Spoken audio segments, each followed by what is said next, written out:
Bueno, entonces, muy buenas noches con todos. Como les dije, mi nombre es Cintia Paredes Paucar, yo soy cardióloga como especialidad, hice la especialidad de cardiología. Actualmente trabajo en el Instituto Nacional Cardiovascular y el día de hoy voy a tener la oportunidad de hablarles un poco acerca de una patología bastante frecuente y bastante preguntada tanto en los exámenes de residentado e internado médico y muchas veces poco comprendida por el alumno. Esta patología se va a llamar síndrome coronario agudo. Los puntos que vamos a tratar van a ser 4 puntos, bastante sencillos, bastante simples para ir al grano. En primer lugar, vamos a hablar acerca de la enfermedad cardiovascular. Mucho hablamos acerca de este paciente tiene alto riesgo de enfermedad cardiovascular y no terminamos de dar una definición exacta a qué entendemos por enfermedad cardiovascular. En segundo lugar, vamos a ver cómo esto se relaciona al término que vamos a hablar el día de hoy llamado síndrome coronario agudo. En segundo punto, ya nos enfocaremos más en hablar acerca del síndrome coronario agudo, la clasificación que existe y el abordaje diagnóstico que vamos a hacer en cada uno de los pacientes que ingresa al área de urgencias. En tercer lugar, vamos a hablar un poco acerca del tratamiento del síndrome coronario agudo y en cuarto lugar, las complicaciones. Complicaciones relacionadas a este evento agudo. Entonces, empezamos. Vamos a empezar a hablar acerca de la epidemiología. ¿Qué entendemos por enfermedades cardiovasculares? Estas enfermedades cardiovasculares se van a deber a que existe una enfermedad ya sea en el corazón, muy importante, o ya sea porque existe una alteración a nivel de los vasos sanguíneos. Entonces, a eso se llama enfermedad cardiovascular. Y existe 3 tipos de enfermedades muy importantes dentro de este grupo grande. Entonces, ¿qué cosa va a afectar al corazón y a los grandes vasos? En primer lugar, y lo que vamos a hablar hoy en día va a ser la aterosclerosis, tanto a nivel del corazón, es decir, la cardiopatía isquémica. Vamos a hablar acerca también de aterosclerosis, ya sea o depósitos de grasa, como veremos más adelante con respecto a la fisiopatología, a nivel del cerebro, tenemos afectación del cerebro y en tercer lugar vamos a tener un compromiso a nivel de los vasos, como una enfermedad arterial periférica. Entonces, la enfermedad cardiovascular va a estar dividido en 3 tipos. En primer lugar, porque va a afectar al corazón en el efecto de cardiopatía isquémica, porque hay una aterosclerosis, es decir, depósitos de grasa y material inflamatorio a nivel de las arterias coronarias, lo cual denominaremos cardiopatía isquémica. En segundo lugar, vamos a tener que este mismo depósito de grasa, esta misma inflamación de los vasos sanguíneos se puede localizar a nivel del cerebro y tener estos eventos que llamamos evento cerebrovascular o accidente isquémico transitorio. Y en tercer lugar, vamos a tener todo el compromiso a nivel de la enfermedad arterial periférica, ya sea porque compromete la aorta y genera una aterosclerosis de la aorta y y de sus ramas principales, ya sea tanto en la parte de los troncos supraaórticos a nivel de las arterias femorales o a nivel de la parte inferior. Entonces, eso es lo que entendemos cuando hablamos de un paciente con enfermedad cardiovascular. ¿Y por qué es importante comentar esto? Porque el sustrato de cualquiera de estas 3 enfermedades siempre va a ser, como lo veremos ahora, va a ser la aterosclerosis. Entonces, la aterosclerosis, ¿por qué es tan importante? ¿Por qué es tan importante resaltar esto? Porque la enfermedad cardiovascular en cualquiera de estos 3 tipos de afectación va a ser la primera causa de muerte a nivel mundial. Fijémonos cómo en la parte inferior dice 18.6 y este es un dato actualizado, independientemente de lo que estamos viviendo en una pandemia por COVID-19, tenemos que tomar en cuenta que la pandemia más importante y menos manejada ya de tiempos atrás es la pandemia por la enfermedad cardiovascular. ¿Y otra cosa es importante dentro de esto, si es que por ahí no le han prestado suficiente atención, que del 75 al 80% de las enfermedades y de las causas de morbimortalidad se da a nivel de países de mediano y bajo ingreso, como los países latinoamericanos como el nuestro. Entonces, tenemos un grupo importante de pacientes que a medida que van avanzando en su edad van a tener mayor riesgo de enfermedad cardiovascular, ya sea de cualquiera de estos tres tipos. Y es algo que tenemos que tomar en cuenta, porque como veremos, incluso supera las causas de muerte como el cáncer, enfermedades respiratorias o enfermedades infectocontagiosas como el HIV.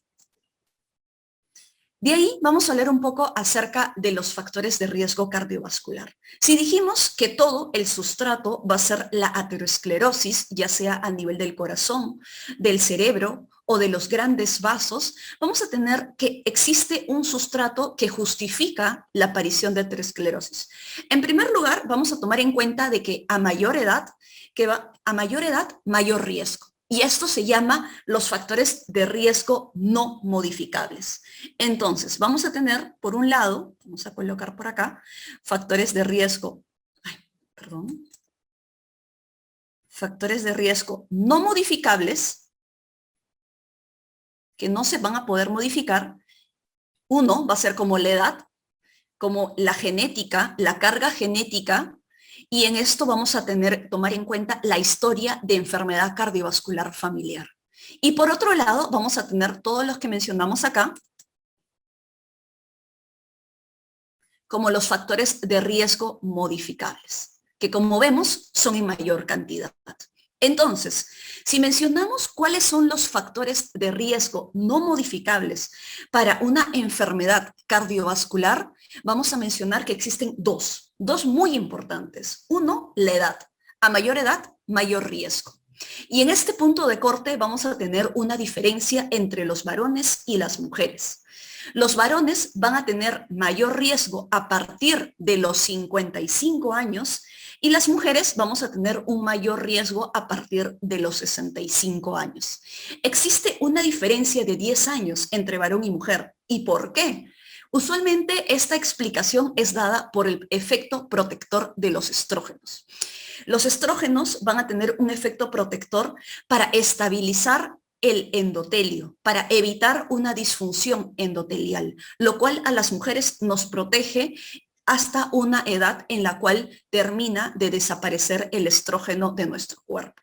Por eso es que existe esta diferencia de edades.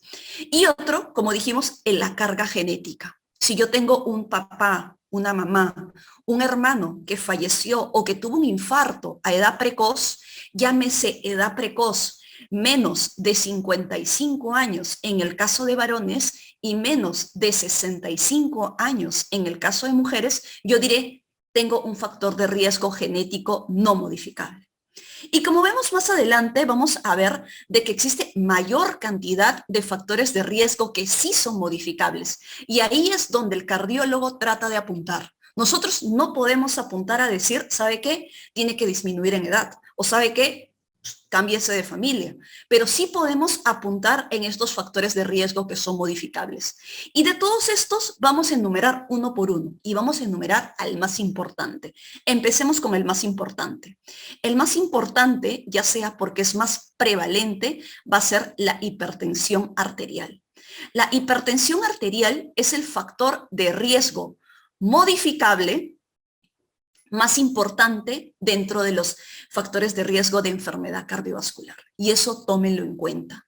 En segundo lugar, vamos a tener aquel paciente que ya tiene, por ejemplo, un sustrato isquémico previo, por ejemplo, que ya a medida que va empeorando ya hay una carga de disfunción endotelial o inflamación crónica. Por otro lado, vamos a tener el peso. Por otro lado, y es algo que se está incluyendo hoy en día en las guías del año 2021 de prevención cardiovascular, la polución. De ahí tenemos el sedentarismo.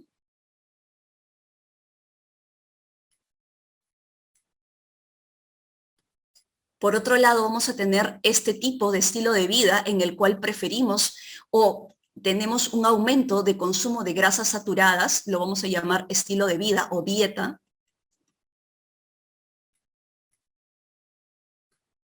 La glucosa, pacientes con diabetes mellitus tienen mayor riesgo de enfermedad cardiovascular. El cigarrillo.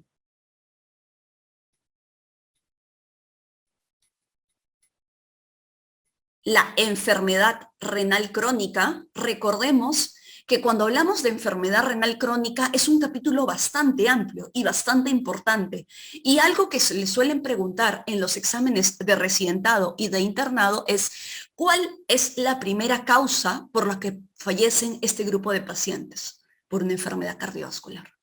Y como último punto, también se comenta, de acuerdo a la Federación del Corazón, el consumo de alcohol en forma excesiva. Entonces, tenemos una serie importante de factores de riesgo modificables. ¿Y qué es otra cosa muy importante que yo tengo que recordar de esta diapositiva? Si a mí me llega al área de urgencias, al área de cuando yo estoy de guardia, tal vez como interno, y me llega un paciente de 70 años, por ahí nomás ya tomamos en cuenta la edad, que me dice, ¿sabe qué? Yo tuve un hermano que falleció a los 40 años por un problema en el corazón, factor genético. Y por ahí nosotros le decimos, ¿y usted padece alguna enfermedad? Sí, soy hipertenso, pero hace un mes que ya no tomo mis pastillas porque me sentí bien. Y ahora, ¿por qué viene? Vengo porque me duele el pecho. Entonces, estamos ante un paciente que junta factores de riesgo no modificables, factores de riesgo modificables, posiblemente mal controlados y sobre el cual está llegando con un síntoma muy característico que lo veremos más adelante como es el dolor de pecho.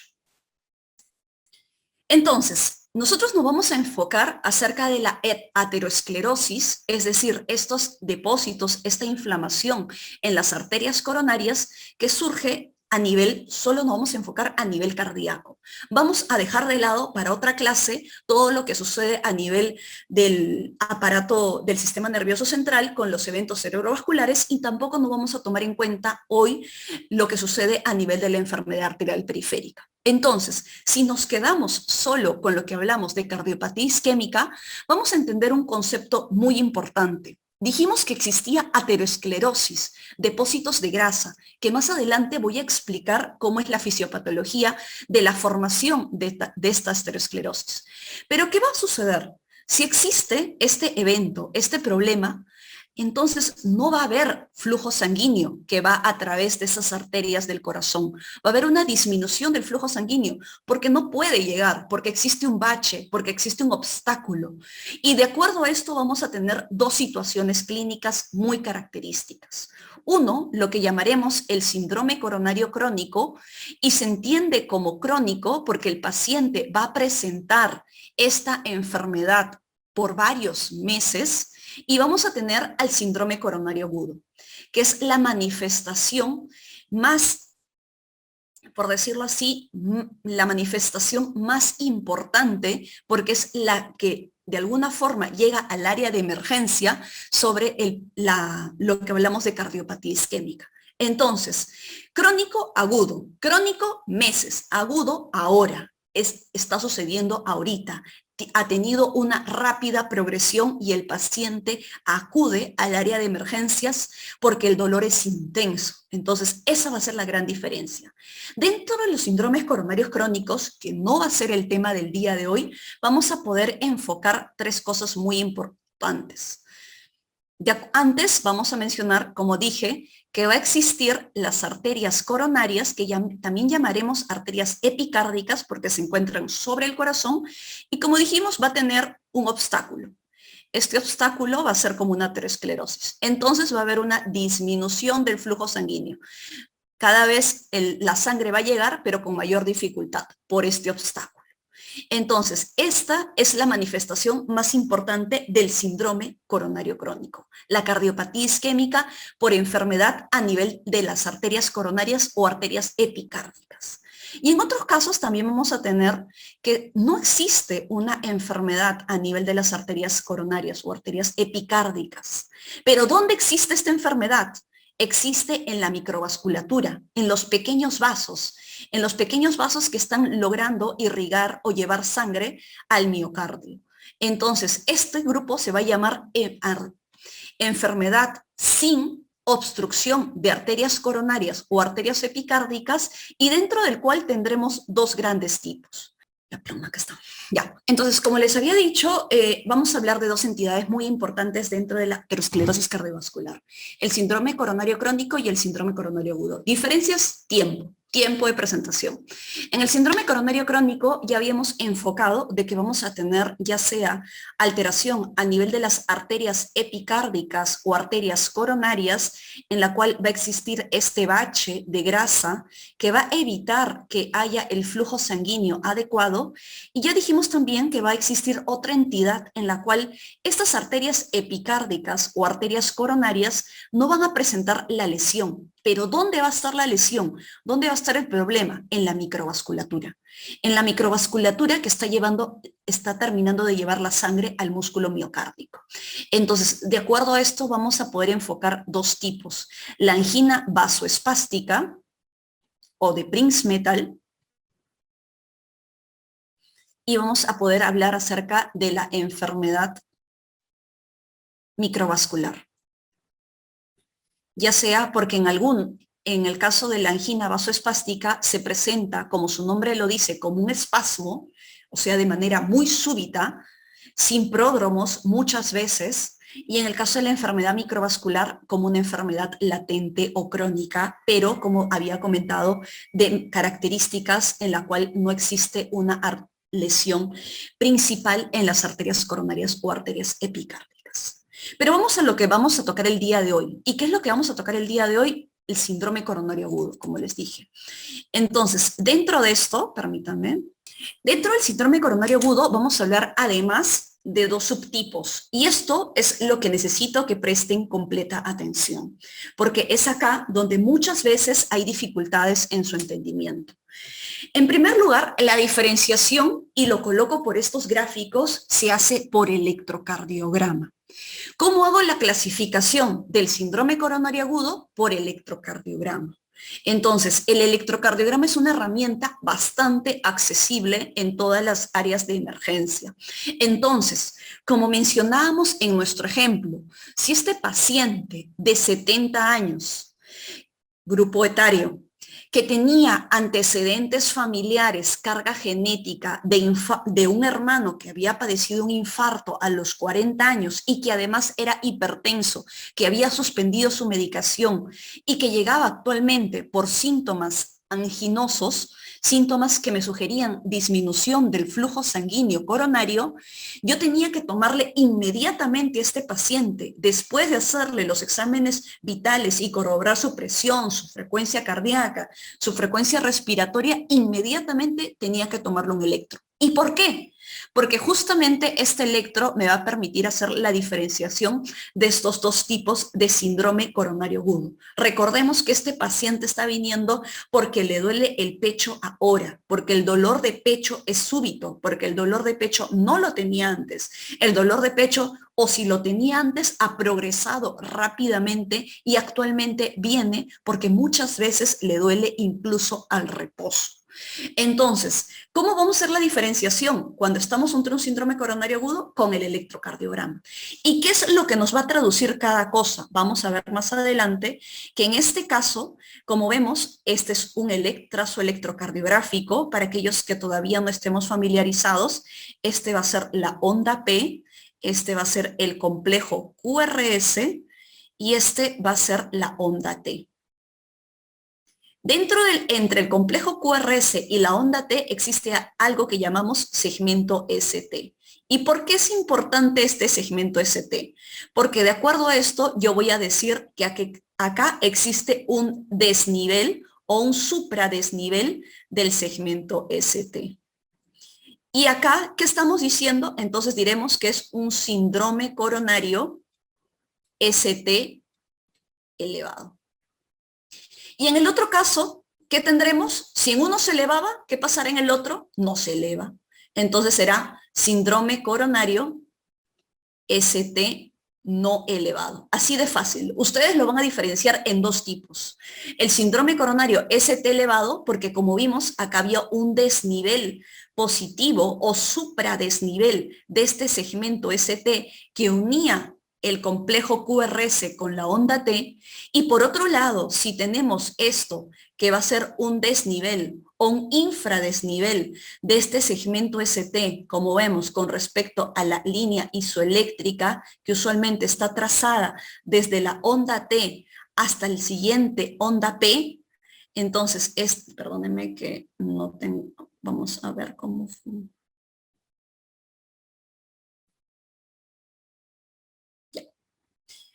Entonces, esta es la línea isoeléctrica, desde la onda T hasta la nueva onda P. Si esta es la línea isoeléctrica, vamos a decir que todo lo que se encuentra por debajo es un infradesnivel y todo lo que se encuentra por encima es un supradesnivel. Si yo encuentro un infradesnivel del segmento ST, diré, este paciente está con un síndrome coronario ST no elevado. Y si yo encuentro, como vimos acá, un supradesnivel, yo diré, este paciente está con un síndrome coronario ST elevado. Entonces, ¿y qué me permitió hacer la diferenciación? El electrocardiograma. Dentro de los pacientes con síndrome coronario sin elevación de ST, se pueden presentar así, como les estoy comentando, dentro de este gráfico, y también se pueden presentar así.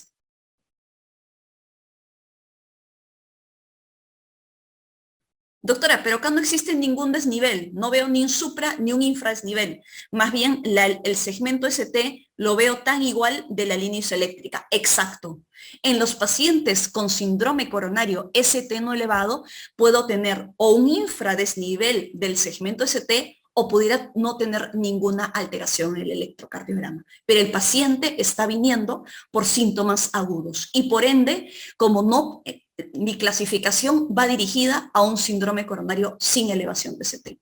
Entonces, muy sencillo, la clasificación en un paciente con síndrome coronario agudo lo hago a través del electrocardiograma y voy enfocado en qué, en la elevación o en el desnivel o en que el ST esté normal. Entonces, electrocardiograma y ver inmediatamente el ST. ¿Y qué es lo que me traduce eso? ¿Por qué tengo que observar tanto el ST? Vamos a ver más.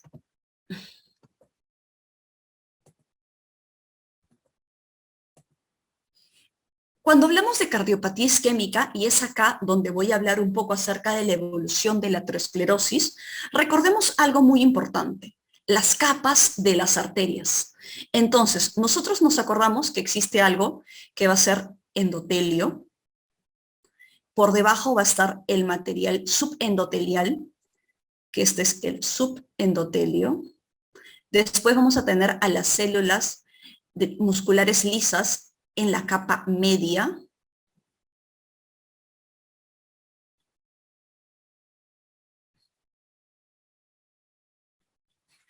Y por último, vamos a tener lo que llamamos la adventicia.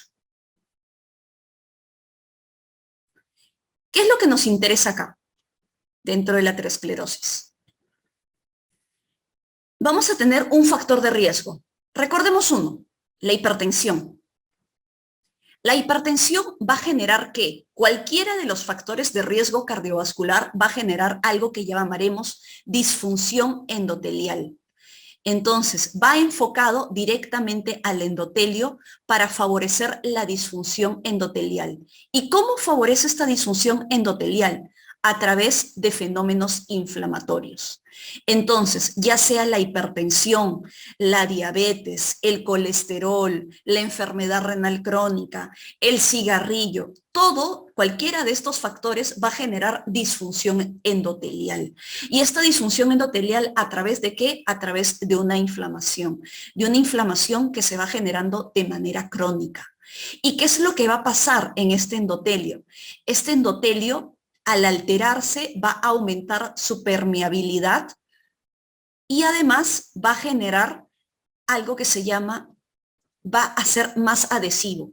Se va a hacer más fácil que se adhiera a células inflamatorias. Entonces, vamos a tener por un lado el LDL que tenemos todos nosotros, va a depositarse a través de esta alteración en la permeabilidad del endotelio, se va a depositar en el espacio subendotelial.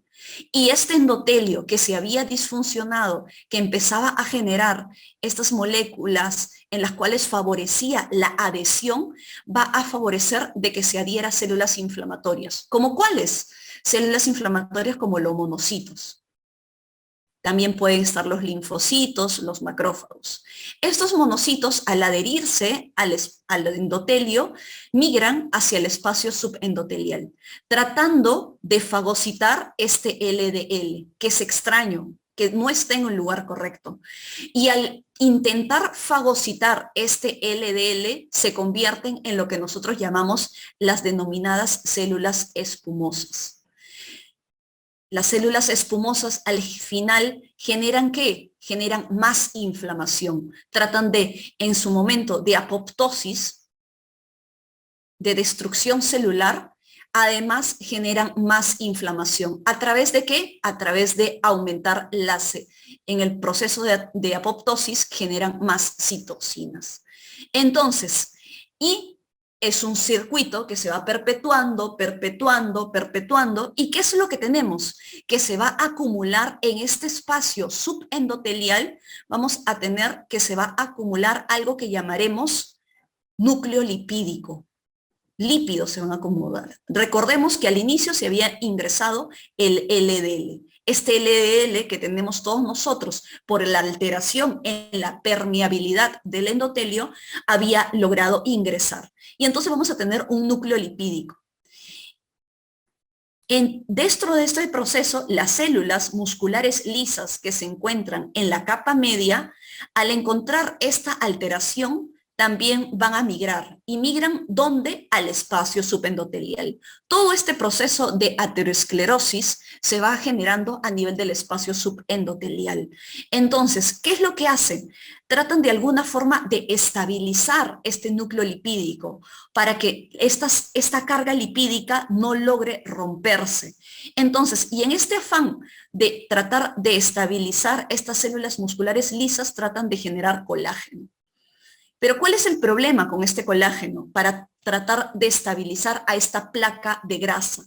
Que las células inflamatorias que están habiendo, que todavía existen, lo que hacen, le hacen la contra y destruyen todo el colágeno que puedan producir las células musculares lisas. Al final, ¿qué tendremos? Al final tendremos esto. Tendremos un endotelio dañado, tenemos una alta carga lipídica, tendremos un intento de formar placas de colágeno para estabilizar esta carga lipídica y tenemos una gran carga inflamatoria. Si existe algún evento agudo, algún evento de estrés sobre esta placa que termine rompiendo esta placa de núcleo lipídico porque no existe suficiente colágeno que lo pueda estabilizar, vamos a tener que todo este material se va a ir hacia el torrente sanguíneo. Y por ende va a activar ¿qué cosa? Va a activar las plaquetas, va a activar el sistema de coagulación y todo porque es algo que al final está alterándose dentro de la fisiología. Y dentro de esta activación de la cascada de coagulación, vamos a tener un evento aterotrombótico. Entonces, todo esto lo podemos definir en este video. Vemos que a medida que va pasando el tiempo, este flujo sanguíneo se va alterando, lo que reconocíamos que sucedía dentro de los pacientes con aterosclerosis, disminución del flujo sanguíneo, formación de una placa con carga lipídica, un intento de estabilizar esta placa por las células musculares lisas, pero cuando esta placa se rompía, exponía todo este material inflamatorio hacia el torrente sanguíneo y se formaba esta placa aterotrombótica o coágulo, que al final terminaba por ocluir completamente la luz del vaso. Y es por eso de que un paciente que tal vez tiene síntomas crónicos de angina o de dolor de pecho, al final se presentaba de manera aguda al área de emergencia, lo que llamábamos la expresión máxima o el síndrome coronario agudo. Entonces, como les dije, va a existir dos cosas, dos clasificaciones muy importantes en el síndrome coronario agudo. Dijimos que esta clasificación, ¿cómo lo podemos diferenciar? Con el electrocardiograma. Y dijimos que dentro de este electrocardiograma, por un lado vamos a tener, lo dibujo acá, un desnivel, un supradesnivel del segmento ST, y por otro lado vamos a tener ya sea un electrocardiograma normal o un electrocardiograma con un infradesnivel del segmento ST. ¿Por qué lo coloco acá?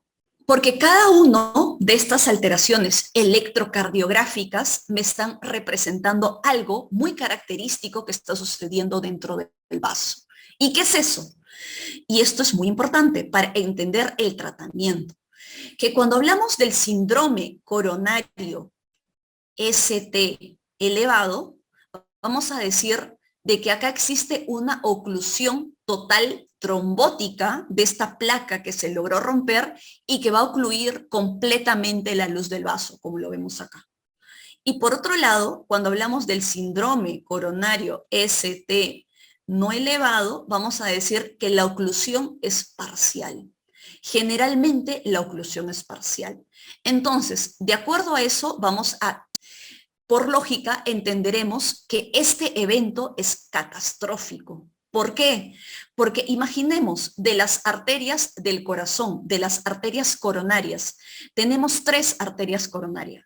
La arteria coronaria derecha, la arteria descendente anterior y la arteria circunfleja. De estas tres arterias se ocluye completamente esta arteria con una oclusión total trombótica, lo que llamamos el síndrome coronario ST elevado, y se va a perder toda esta masa miocárdica. Toda esta masa del músculo miocárdico va a desaparecer, va a sufrir daños.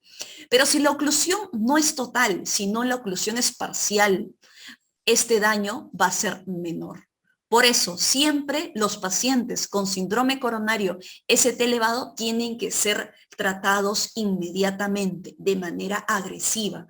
¿Por qué? Porque necesito abrir esta arteria, porque esta arteria que está teniendo una oclusión total me está generando un daño muy importante, en el cual si yo no hago algo para lograr abrir esta arteria, el paciente puede llegar a un estado catastrófico de paro cardiorrespiratorio.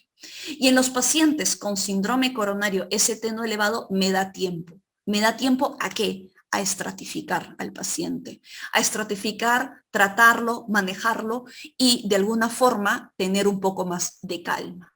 Entonces, eso es muy importante con respecto a lo que estamos comentando. Y de acuerdo a esto, vamos a comentar de que si yo tengo estas tres arterias, también hay que tener un recordar anatómico muy importante. En primer lugar, la arteria del nodo sinusal. Recordemos que existe un circuito eléctrico, además de un circuito que vendría a ser de las arterias coronarias. Entonces, existe un flujo sanguíneo, pero también existe un circuito eléctrico que justamente favorece el latido cardíaco en el corazón. Y de acuerdo a esto, el nodo sinusal es el más importante. ¿Por qué recalco esto ahorita? Porque el nodo sinusal recibe irrigación, es decir, recibe sangre en 55% de los casos por la coronaria derecha y en 45% por la circunfleja.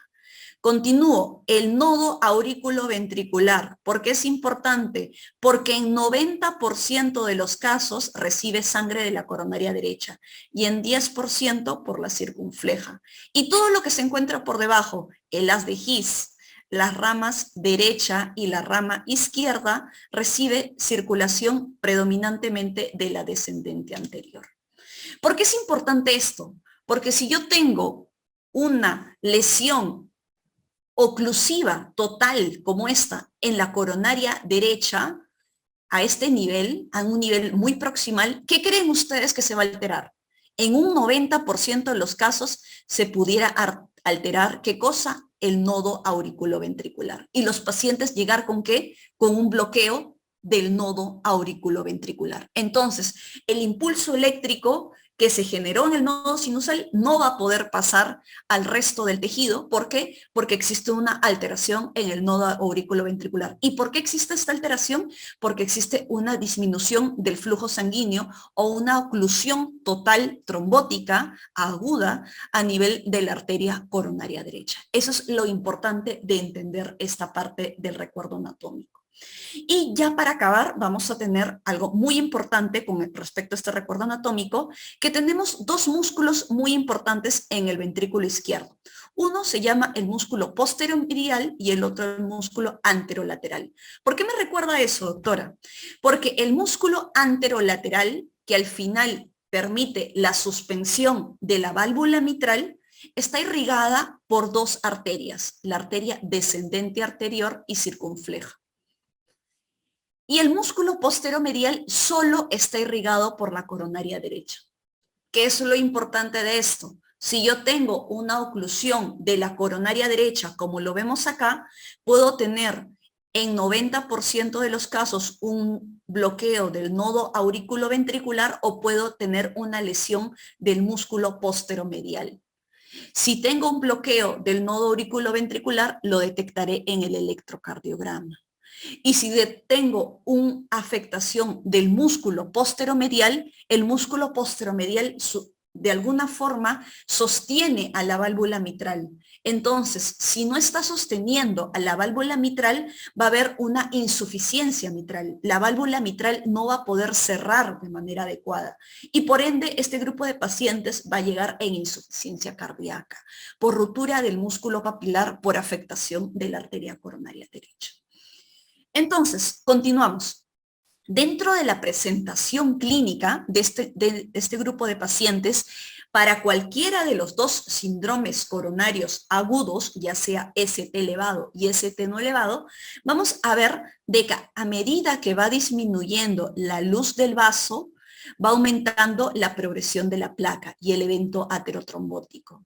Y vamos a tener algo que se llama la cascada de isquemia, en la cual primero un músculo miocárdico normal empieza a presentar alteraciones en la perfusión porque no está llegando un buen riego sanguíneo, se altera la relajación de este músculo miocárdico, se altera la contracción de este músculo miocárdico y se va a expresar en el electrocardiograma cuando nosotros lo veamos.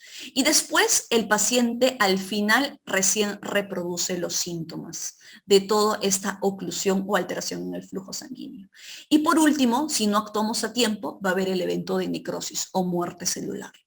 Entonces, otra cosa muy importante, ¿cuáles son los síntomas más frecuentes dentro de la presentación clínica? Vamos a tener algo que llamaremos angina. Y la angina es la expresión de la isquemia miocárdica. Es decir, que hay una disminución del flujo sanguíneo a nivel miocárdico. ¿Cuál es la expresión clínica? La angina. Y vamos a tener un término llamado angina típica. Yo cuando voy a decir este paciente tiene una angina típica, cuando cumpla tres factores importantes. En primer lugar, vamos a tener las características del dolor. Después vamos a tener el desencadenante del dolor. Y después vamos a tener la resolución. Si cumple estas tres características, yo diré, mi paciente con una sospecha de síndrome coronario agudo tiene una angina típica. Y en las características, ¿qué diré? El dolor. Es un dolor típico, centrotorácico, como lo mencionan en las gráficas de acá al lado derecho. Veremos cómo el paciente lo menciona con un puño o con la palma o con prácticamente se señala el brazo izquierdo. Es muy poco infrecuente que se presente así, diciendo me duele acá, en este puntito. No, ese es un dolor de tipo visceral, ese es un dolor de tipo somático, es decir, es un dolor muy superficial. Los pacientes con síndrome coronario agudo, con angina, se presentan así, expresándolo ya sea con el puño, con la palma o señalando también un área extensa. Entonces, esas son las características. Suele ser opresivo, suele ser extenso, suele irradiar al cuello, a la mandíbula, a ambos hombros, al brazo izquierdo. ¿Con qué se desencadena? Se desencadena con el estrés, ya sea con el estrés físico o con el estrés emocional? Esa es una pregunta muy importante que siempre le hacemos a nuestros pacientes. ¿Cómo se desencadena ese dolor? Y en tercer lugar, ¿cómo se ve? ¿Cómo se resuelve? Si se resuelve por el reposo, con el cual alivio ese estrés, o se resuelve con el uso de medicamentos como nitratos, que ayudan a vasodilatar esas arterias coronarias. Entonces, si cumple estas tres características, yo diré mi paciente tiene una angina típica. Si solo cumple dos de ellas, diré que es una angina atípica. Y si solo cumple una o ninguna, yo diré que es un dolor torácico de causa no cardíaca. Entonces, pero la angina no es el único síntoma. Es el síntoma, sí, más frecuente, pero también podemos tener otros síntomas a los cuales le denominaremos equivalentes anginosos. ¿Y a qué se denomina estos equivalentes anginosos? Vamos a Entonces, dijimos que la angina es el síntoma más característico del síndrome coronario agudo, pero existe también algo que se llama síntomas o equivalentes anginosos. ¿Qué significa un equivalente anginoso? Que no se va a presentar con angina, con este dolor de pecho, sino que se va a presentar con disnea, con palpitaciones, con fatiga, con síncope, que es la pérdida súbita del estado de conciencia, o se puede presentar en paro cardiorrespiratorio. Entonces, cualquiera de esas puede ser la presentación de un síndrome coronario agudo. Lo más característico siempre va a ser la angina, pero también pueden presentarse estos equivalentes anginosos, sobre todo ¿en quién? En mujeres, en diabéticos y en ancianos. Si ustedes le dicen una persona, por ejemplo, paciente diabético de 68 años, hipertenso hace 3 años, que acude por disnea súbita. Durante su evaluación, usted le encuentra una presión arterial estable, frecuencia cardíaca estable. ¿Cuál sería su primer abordaje diagnóstico? Ustedes tienen que hacerle un electrocardiograma. Dentro de la estratificación de un paciente con disnea aguda, el paciente tiene que tener un electrocardiograma, sobre todo si es un diabético, porque dijimos que los síntomas o equivalentes anginosos son más frecuentes en las mujeres, diabéticos y ancianos, muchos de ellos con enfermedades demenciales. Entonces, sí. Y como dijimos, después de haber hecho esta discrepancia de que sí, mi paciente tiene factores de riesgo, tiene estos síntomas, tengo que hacer inmediatamente el electrocardiograma. Entonces, y en el electrocardiograma vamos a tener algo muy importante. Este es un electrocardiograma normal. Entonces vamos a tener derivadas que van a ser consideradas las derivadas inferiores, que son 2, 3 ABF.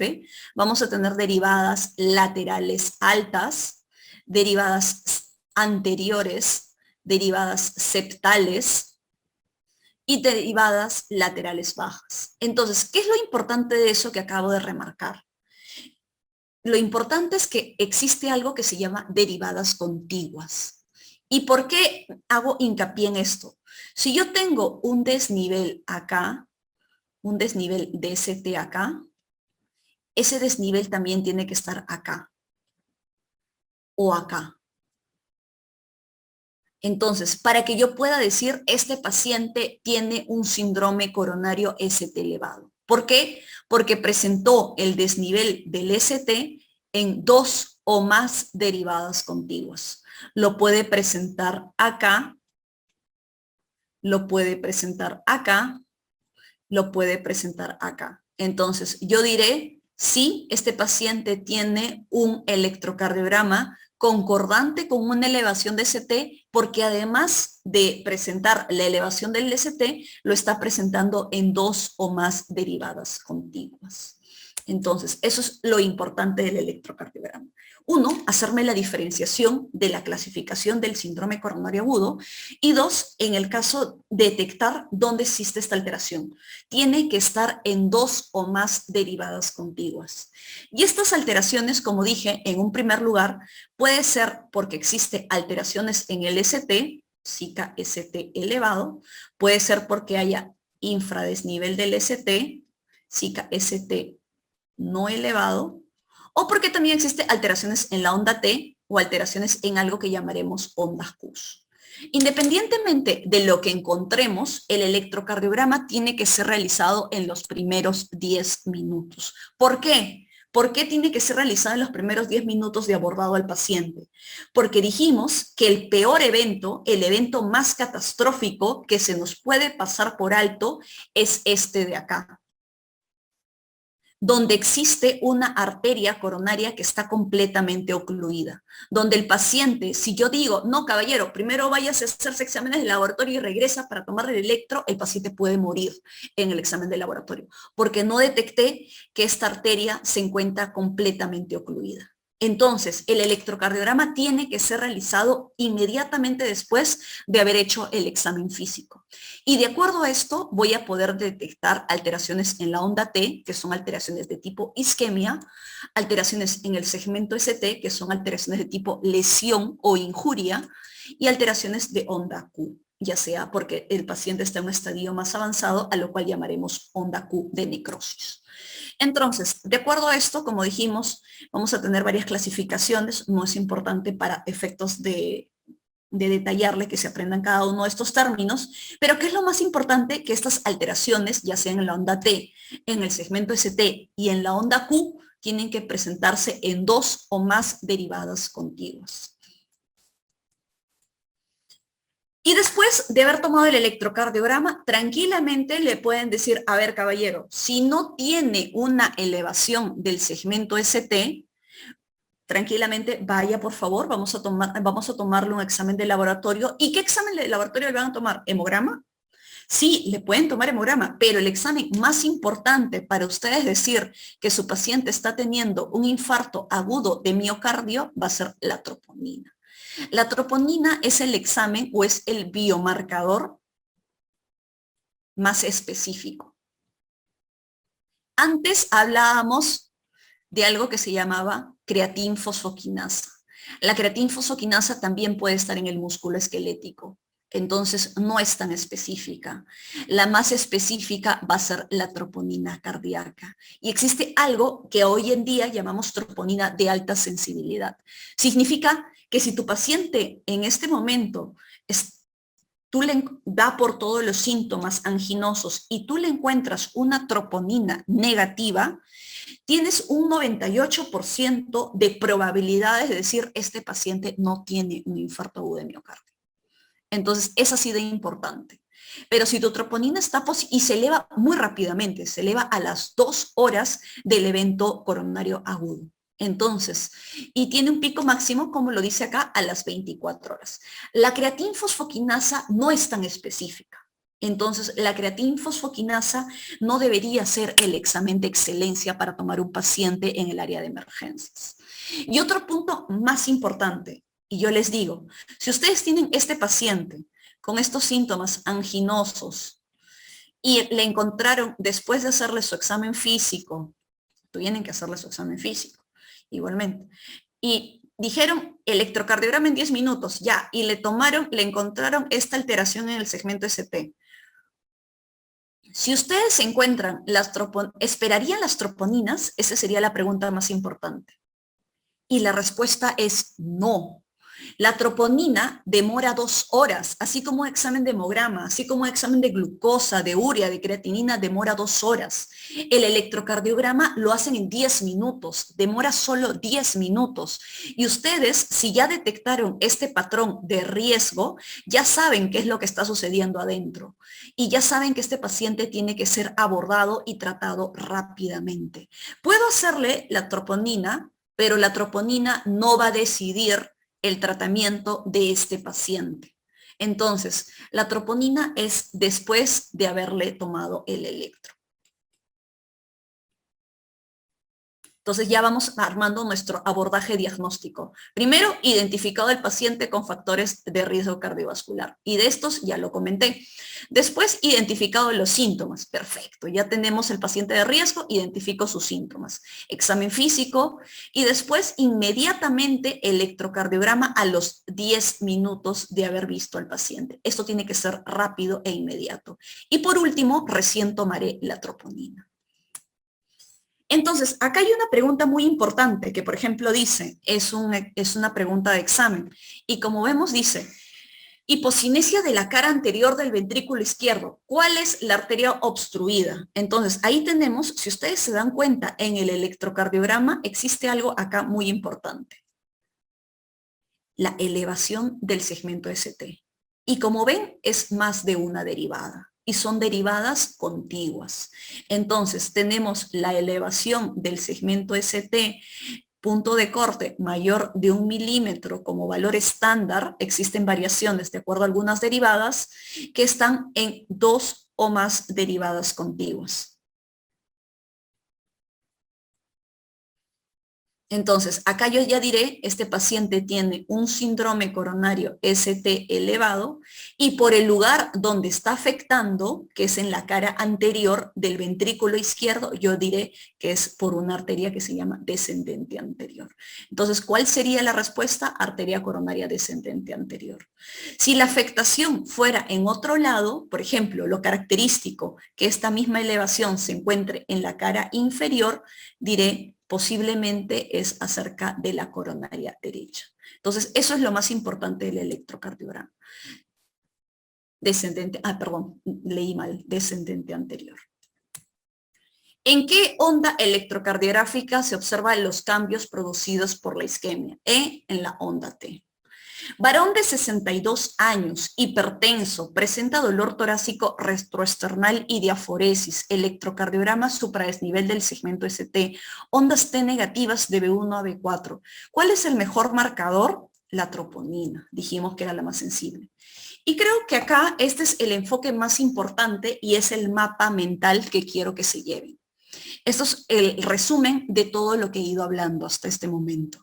Entonces, ya habiendo tocado un poco acerca de la epidemiología, un poco acerca de lo que hablamos de las enfermedades cardiovasculares y toda la historia de la enfermedad aterosclerótica, vamos a poder dar como resumen esto de acá. Y creo que esto es lo que tienen que llevarse cuando ustedes aborden a un paciente en el área de emergencias. Primero, ya dijimos, presentación clínica. Habíamos comentado, paciente con factor de riesgo cardiovascular que se presente con dolor de pecho, angina o equivalente anginoso. O en el peor de los casos, parada cardíaca, paro cardiorrespiratorio. Con esto digo, paciente diabético, fue encontrado en su casa sin signos vitales, se acudió a los bomberos, le dieron reanimación cardiopulmonar, llega con ustedes en la emergencia, ¿qué tienen que hacer? Si el paciente ya recuperó ritmo, ya recuperó flujo sanguíneo, el paciente inmediatamente tiene que hacerse un electrocardiograma, porque es una de las presentaciones clínicas del síndrome coronario agudo. Cualquiera de este grupo de pacientes va a llegar con ustedes, que llamaremos el primer contacto médico. Entonces, después de haber hecho un abordaje de los antecedentes personales, familiares, cómo se está presentando el paciente y el examen físico, procederemos a hacer el electrocardiograma, que tiene que hacerse en un lapso de ¿cuánto? De 10 minutos. ¿Por qué? Porque voy a encontrar algunas alteraciones. ¿En dónde? En el segmento ST. ¿Y qué puedo observar? Un ST elevado y puedo encontrar un ST no elevado. Y de acuerdo a eso clasificaré mi síndrome coronario agudo. Si tiene un ST elevado, que entenderé que la arteria está ocluida a su 100% y que tengo que hacer un tratamiento para poder lograr abrir esta arteria. Si no, el paciente puede morir. Y en el caso de que el paciente tenga un síndrome ST no elevado, en la mayoría de los casos es porque existe una oclusión, pero esta oclusión es parcial. Entonces todavía está pasando flujo sanguíneo y todavía me da tiempo para manejar al paciente. Después de esto, yo recién, una vez diagnosticado esto, pediré la troponina. ¿Por qué la troponina? Porque es la más específica del corazón.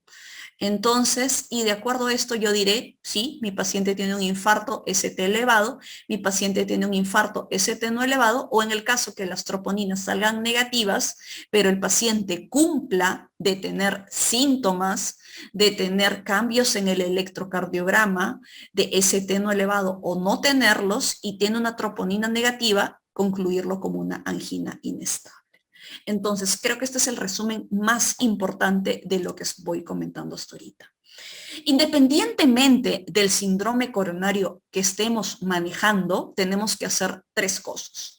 En primer lugar, decidir verificar cómo está ese vaso. Dijimos que ese vaso había tenido un evento aterotrombótico, ya sea total o parcial, pero había tenido un evento aterotrombótico. Entonces tengo que ver cómo está ese vaso. Tengo que hacer una terapia que llamaremos terapia de angioplastía. En segundo lugar, vamos a dar, dijimos que había una activación de plaquetas y de cascada de coagulación. Entonces tengo que dar una terapia antitrombótica. Y en tercer lugar, es un paciente ya de riesgo. Tenemos que proceder a prevenir que no le vuelva a suceder este mismo evento. ¿Y con qué lo ayudaré a prevenir? Controlando sus factores de riesgo, dándole estatinas, que son medicamentos para controlar el colesterol, y tratar el impacto que tuvo el infarto o el síndrome coronario agudo en este paciente. Entonces, esas son las tres medidas más importantes. Como les dije, en el síndrome coronario agudo,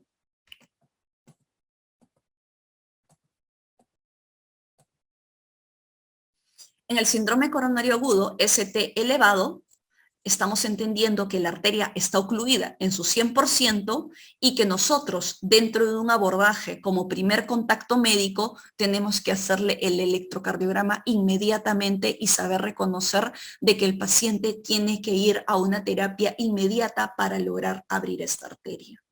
Por eso siempre se da el término de no reperfundir el músculo miocárdico a reperfundirlo inmediatamente. Por eso decimos que ahí vamos a tener dos técnicas para lograr abrir ese vaso. La técnica llamada angioplastía primaria, que es meter como unos, si tenemos acá un vaso que está ocluido en su 100%, ¿qué es lo que hace la angioplastía? Mete catéteres. Mete catéteres, mete balones, trata de dilatar para que al final esta arteria se encuentre libre. O darle una terapia con un medicamento que llamamos lisis o líticos o trombolíticos. Dijimos que había una placa o un coágulo que estaba ahí ocluyendo al 100%. ¿Qué es lo que hace con este medicamento?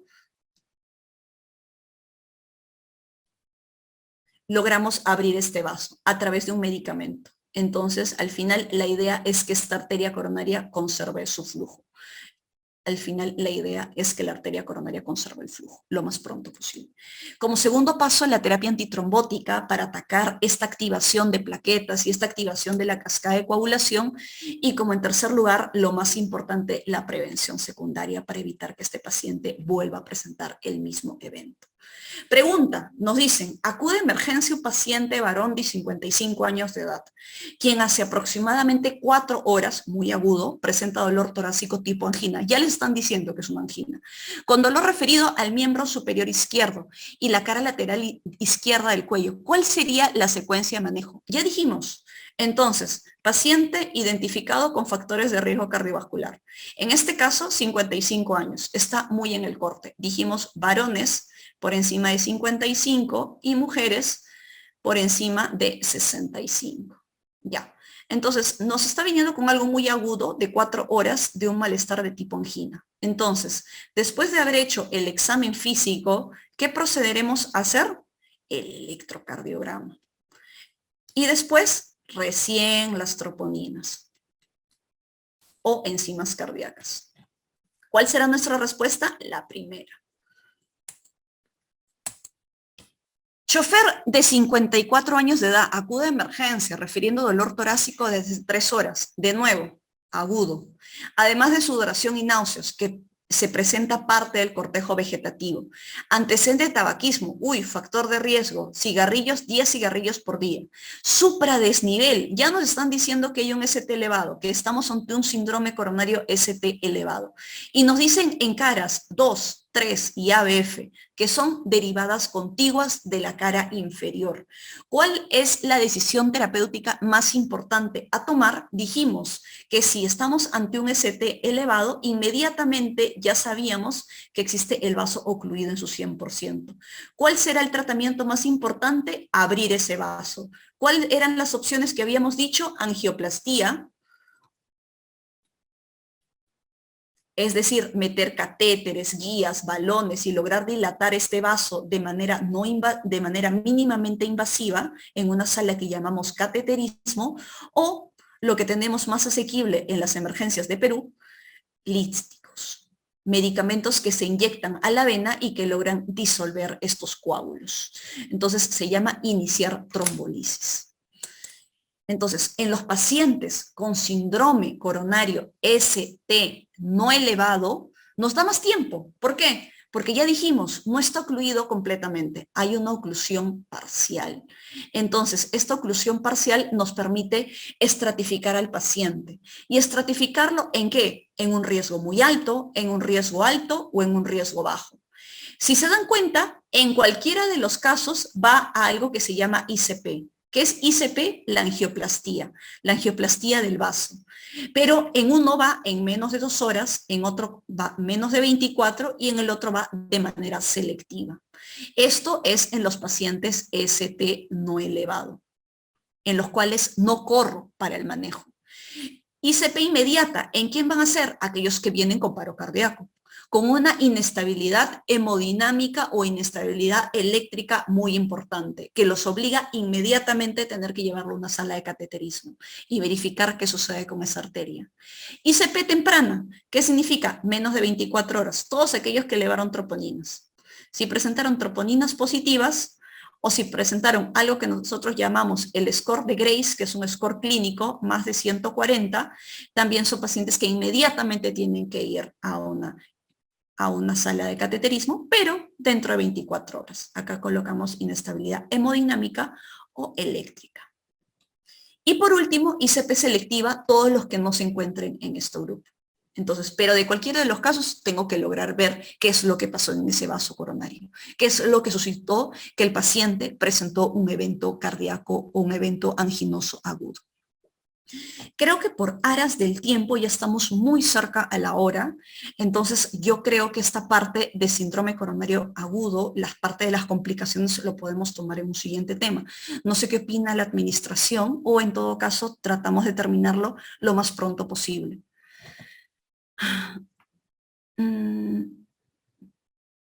Mientras que nos conteste un poco la admisión, voy a responder algunas de sus preguntas que habían formulado ustedes en el chat para hacer esto un poco interactivo.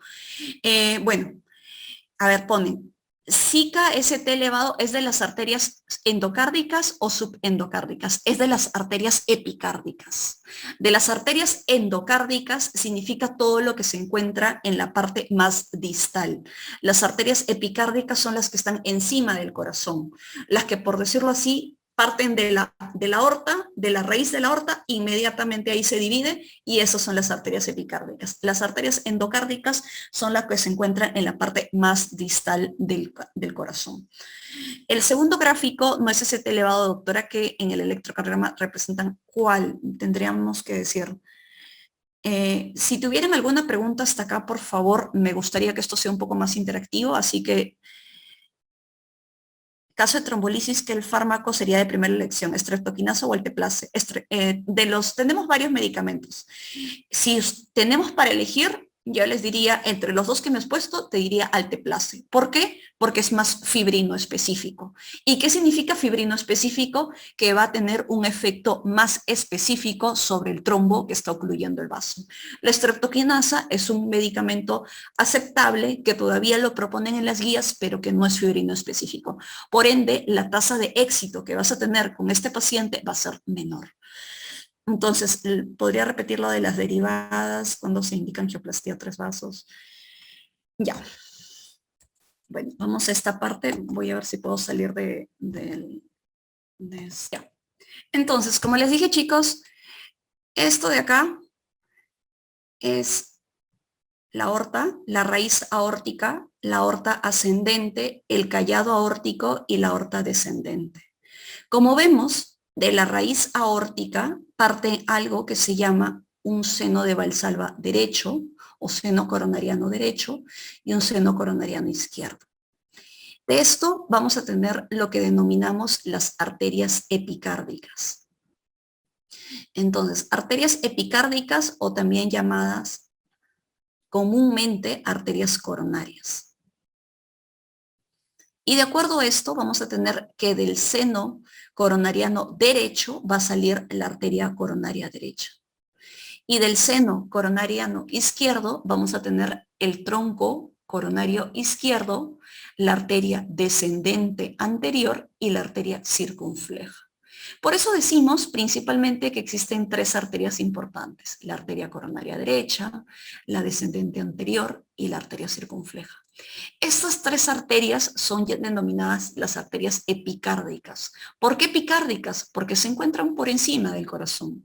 Cuando ustedes revisan sus libros de Netter de anatomía o recuerdan un poco acerca de cuando hacían la disección del corazón, encontraban vasos por encima. Esas son las arterias coronarias. Esas son las arterias epicárdicas. Las arterias subendocárdicas, si tenemos que esta arteria epicárdica está llevando flujo sanguíneo, lo lleva flujo sanguíneo primero a la parte epicárdica, la parte más externa. Va a recibir sangre, flujo sanguíneo desde la adventicia hasta músculo, primero el epicardio, el miocardio y de ahí el subendocardio, que son las partes del músculo o de la capa muscular. Entonces, epicardio, miocardio y endocardio. Las arterias subendocárdicas, como me dicen ustedes, son aquellas, no veo, he estado compartiendo pantalla, ya. Entonces, creo que ahora sí lo pueden ver.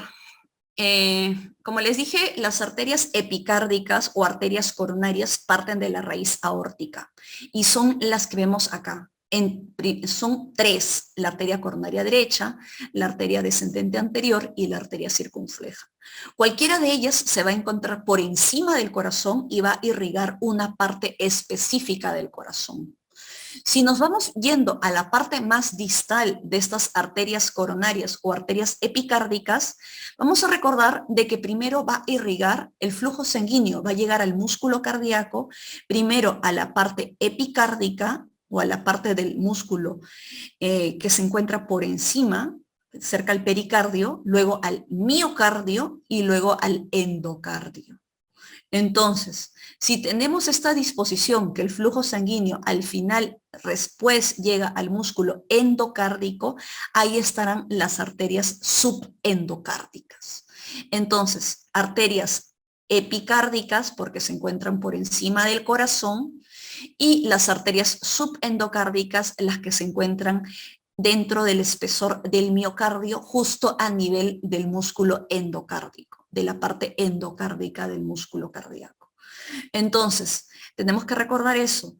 Y las lesiones del síndrome coronario agudo, estos eventos aterotrombóticos, principalmente se forman en estas arterias epicárdicas o arterias coronarias. Como le dije, cada uno da la irrigación a un segmento en específico. Por ejemplo, la arteria coronaria derecha irriga la parte inferior del corazón y la parte posterior del septum. La arteria descendente anterior es la más importante porque irriga ¿qué? La parte anterior del corazón, del músculo, del ventrículo izquierdo, irriga también al septum anterior y partes de la parte apical.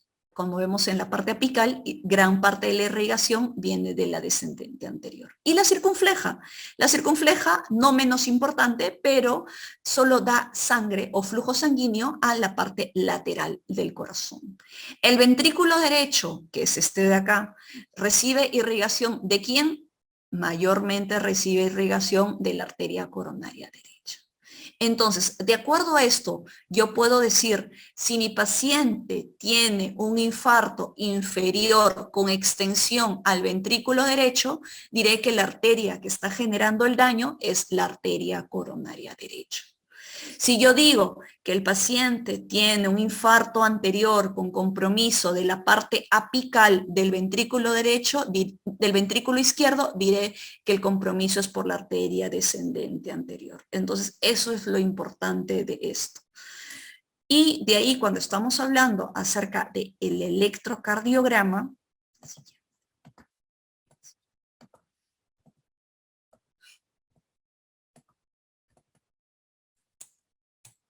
dijimos que este es un electrocardiograma normal. Entonces, cuando hablamos de la cara inferior, de aquella que es irrigada en mayor frecuencia por la coronaria derecha, diremos que estas son las derivadas inferiores.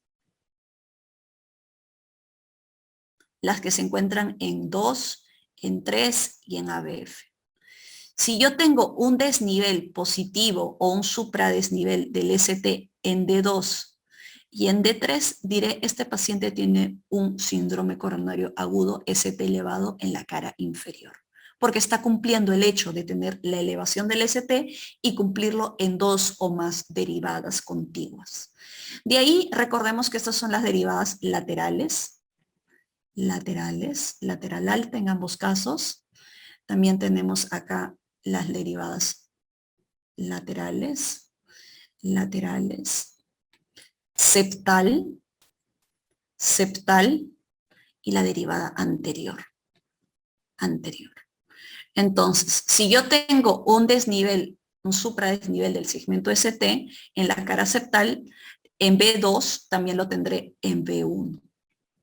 Y entenderé que existe una oclusión total trombótica en la arteria epicárdica. En este caso, todo esto es territorio de la descendente anterior, y diré que posiblemente la lesión se encuentre a este nivel. Las lesiones de la circunfleja, como dijimos, que irriga la cara lateral, suele estar circunscrito a un espacio muy pequeño, que suele ser de 1 y ABL.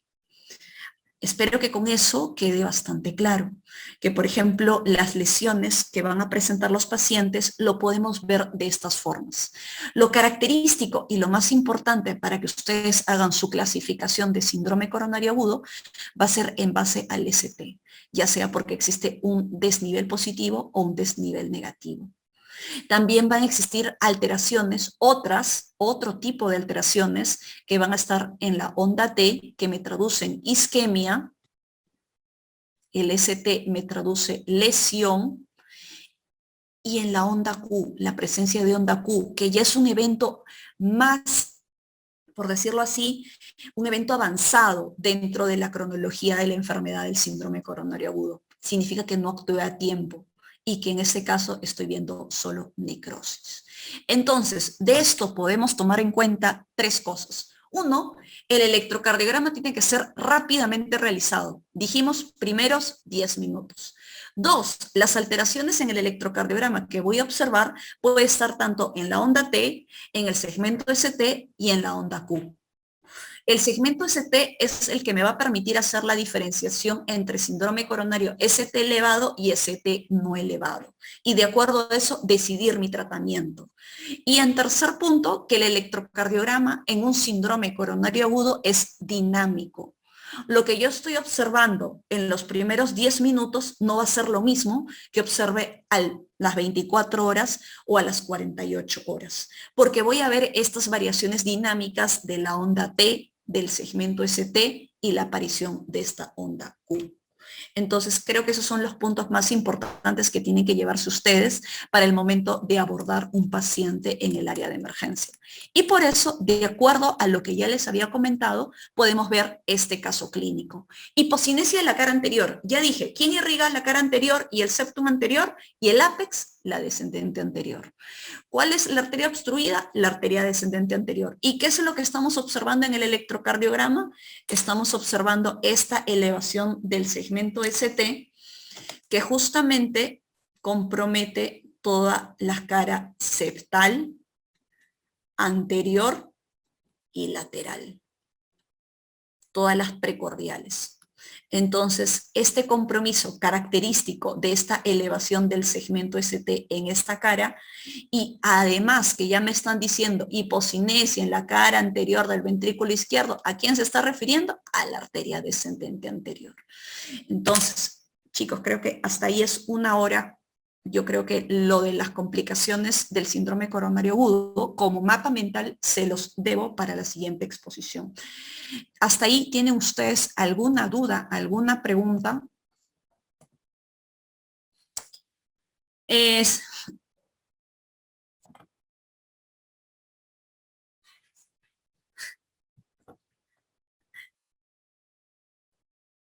Es que es bastante. La terapia antitrombótica, el factor de riesgo, todo es importante. La clase en general es bastante extensa. Todo lo que tenemos que hablar acerca de la cardiopatía isquémica es bastante extenso. He tratado de simplificarlo en los puntos más importantes. Y yo creo que los puntos más importantes es, uno, identificar al paciente de riesgo, que ya lo dijimos, por los factores de riesgo, identificar la presentación clínica, que ya dijimos, la angina o los equivalentes anginosos, hacer el examen físico y el electrocardiograma inmediatamente y los biomarcadores.